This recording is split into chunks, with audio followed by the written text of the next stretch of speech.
Thank you, Eric. Ladies and gentlemen, boys and girls, let's bow our heads in prayer.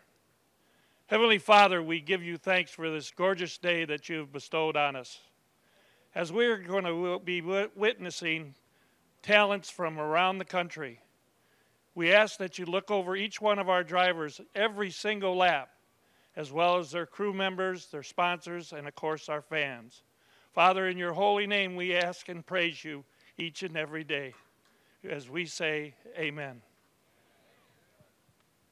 Thank you, Jimmy. Please remain standing at this time and face the flag on the infield as we honor America on this Saturday night. Staff Sergeant Travis Hendricks of the U.S. Army is trackside, and at this time we welcome to the microphone Abigail Hopkins, who will perform our national anthem.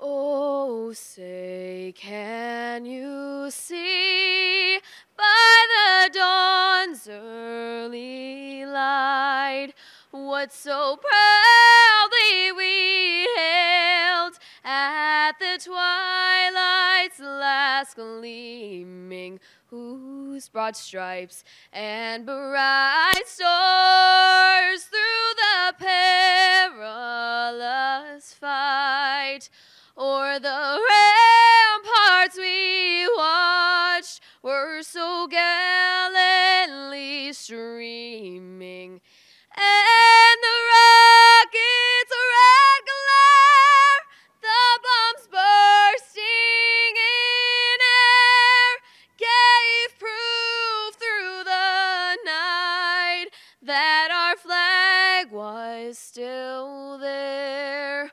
Oh, say does that star-spangled banner yet wave o'er the land of the free and the home of the brave? Great job. Abigail Hopkins with the national anthem. Bombs bursting in air means we're just about ready to go here tonight at the Rockford Speedway for one special night, one hot night tonight. It's All-Star Saturday night. We're glad you're with us at the Rockford Speedway, along with everybody behind the scenes, all the drivers in the pits. I'm your host, Eric Henefeld. Are you ready to have fun?